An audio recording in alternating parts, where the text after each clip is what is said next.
can't stop loving you, child. No matter what, I can't stop loving you. No, no, no. Can't stop loving you, child. No matter what, I can't stop loving you. With all the pressure we bear, on the heartache we feel, yes, I know that love is real. Now let's go to some archaeology evidence and let's read a statement of truth in the book of Proverbs chapter 12 verse 22. Lying lips are an abomination to the Creator, but they that deal truly are his delight. Just like Christianity is dealing with lying lips, because there's no such thing, and that's not what the scriptures is talking about. Egyptology is dealing with lying lips. Zeitgeist is dealing with lying lips, so on and so forth.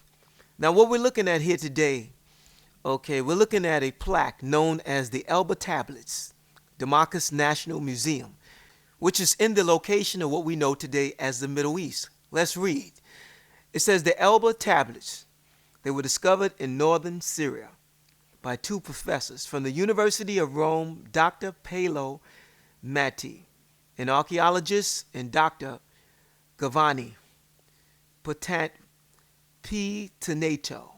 Okay, let us keep going. Excavation, it began in 1964 and in 1968, and they continue stating that since 1974, 17,000 tablets have been discovered. Now let us keep this in mind, these Elba tablets, 17,000 tablets that they found throughout their archaeological excavation throughout the years.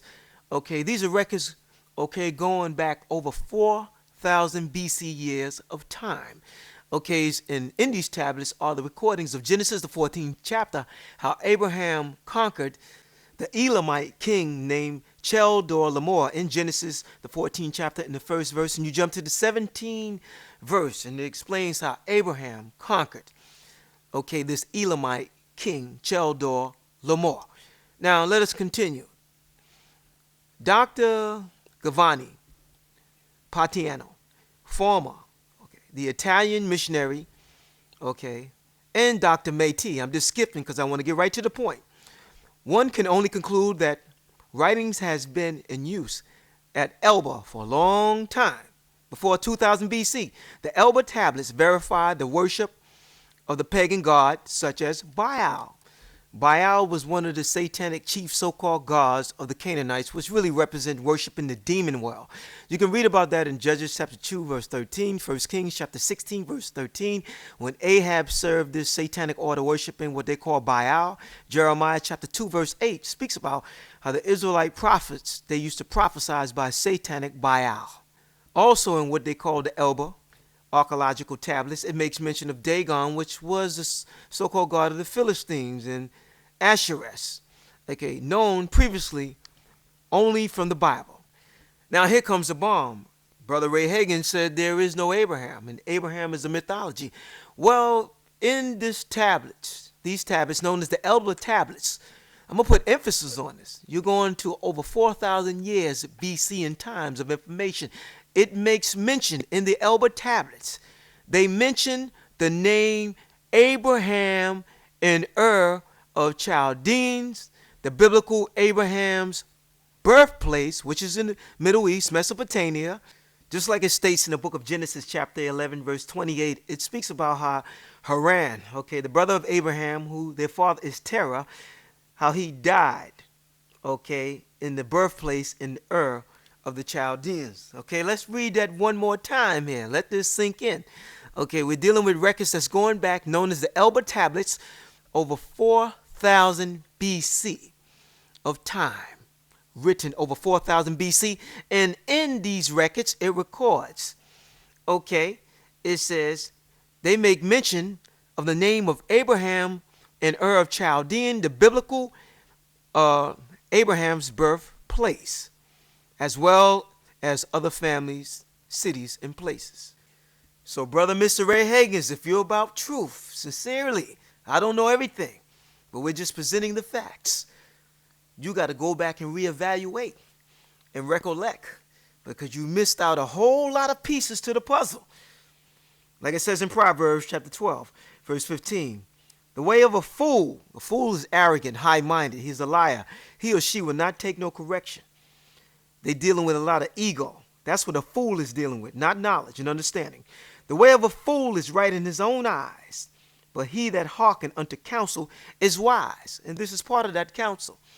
Archaeological evidence to prove that this lie that they're putting out, that Abraham did not exist, is nothing but an abomination lie. Proverbs 12:22. Lying lips is an abomination to the Creator.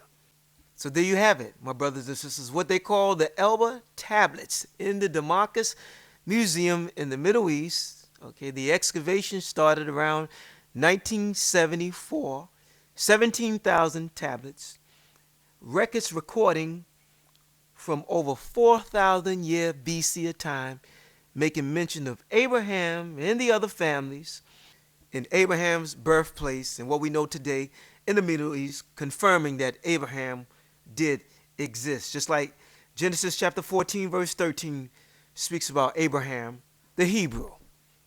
Like it states in the book of Proverbs chapter 3, verse 3, another true statement. Let not mercy and truth forsaken thee. Bind them about thy neck, and that's what we need to do. Now, what we're looking at right now, we're looking at a papyrus known as the Ipuwer papyrus. It states right here, in the 19th century, an ancient papyrus was found in Egypt. It was taken to the museum in Holland and interpreted by A.H. Gardenia in 1909. Now let's analyze the interpretation, which they discovered, which is recorded on this papyrus. What does this papyrus have to say? The papyrus describes violent upheavals in Egypt, starvation, droughts, escapes of slaves. Sounds pretty much like the book of Exodus to me, pertaining to the Egyptians keeping the Israelites in captivity. It says in this papyrus, it speaks about the escape of slaves with the wealth of the Egyptians, as Exodus chapter 12, verse 33 to 36 records. Let's continue, my brothers and sisters. Okay, it speaks about the escape of the slaves, okay, escaping with the wealth of the Egyptians and the death throughout the land.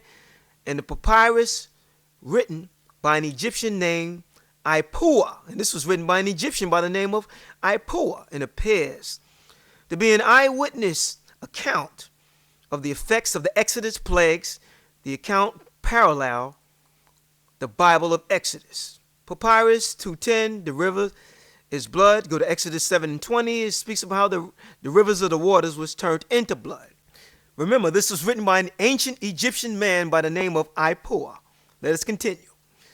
On the papyrus 414, 6-1, it speaks about trees being destroyed, no fruit, no herbs are found. Exodus chapter 9:25 speaks about how the Almighty Father sent hail to smoke down every herb of the field and break every tree of the field. Papyrus 2:10, okay, by this ancient Egyptian Ipuwer records, forsooth gates, columns, and walls are consumed by fire.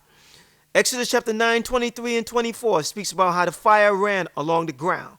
There was hail and fire mingled with the hail very grievous. Papyrus 9 and 11 speaks about the land. They have no light in the land. Exodus chapter 10:22. It speaks about how there was thick darkness all throughout the land of Egypt. Let us put emphasis on this situation. These records were written by an Egyptian named Ipuwer in ancient biblical BC time. This information is being suppressed, and all they're going to do is sex up some lies to counter-react against this truth. Let's continue in Papyrus 4, 3, 5, 6, 6, 12. Forsooth, the children of the princes are dashed against the walls. Forsooth, the children of princes are cast out in the streets. Exodus chapter 12:29. And it came to pass that at midnight, this is the interpretation of that papyrus, that the Creator smote all the firstborn in the land of Egypt, from the firstborn of Pharaoh that sat on the throne. So there you have it, just like it states in the book of Proverbs, chapter 8, verse 7. For my mouth shall speak truth, and wickedness is an abomination to my lips. Yes, one of my favorite sisters by the name of Harriet Tubman, and they have her picture in the Library of Congress, recorded in a book called The Crossing the Danger Water, edited with an introduction by Deirdre Mullane. It states this in that book called The Crossing the Danger of the Water, how Harriet Tubman had many sisters, as we're reading right here today. It also states, already in Harriet Tubman's mind, her people were the Israelites in the land of Egypt. And this is not something that she learned, from what you call Christianity or religion. This is something that our forefathers knew way before slavery, before captivity. You check out when our ancestors was living, like I said before, on the west coast of Africa in Dahomey, they had a Torah written in Hebrew. That's why when you go back into the early 1900s and 1920s, you'll find brothers, from what we call the so-called Caribbeans by the name of Josiah Ford, speaks about how he is a descendant from the bloodline of the Hebrews. Just like what we're looking at right now. One of our families in Nigeria here today, known as the Igbo tribe. You see? And they did not classify themselves as African. That's something that was made up. You can look up this information for yourself. I met an Igbo sister. The Igbo, Beni, Yisrael, Jew of Nigeria. The real translation, to put it in perspective, is supposed to be the Hebrews. And we know there's no E, no J, no V, in the Hebrew. This is the distortion of falsehood interpretation. Produced by the Igbo, Beni, Yisrael Association of Nigeria. You see? Everybody in Africa is not saying they're Africans. I keep reiterating on that over and over again. The Igbo tribe that understand the history will tell you that they are descendant of the Hebrews, and they did not learn this from no religious, no Christianity, none of that garbage, no garbage Judaism. Yes, my brothers and sisters, we're dealing with the truth. We're not talking about no Israelite madness where you see certain individuals using the Bible to curse people out like a mad monster, maniac, caveman. Almighty Father going to deal with them for that, because this is not what the Most High told us to do. We are search for righteous man. Jeremiah the 5th chapter.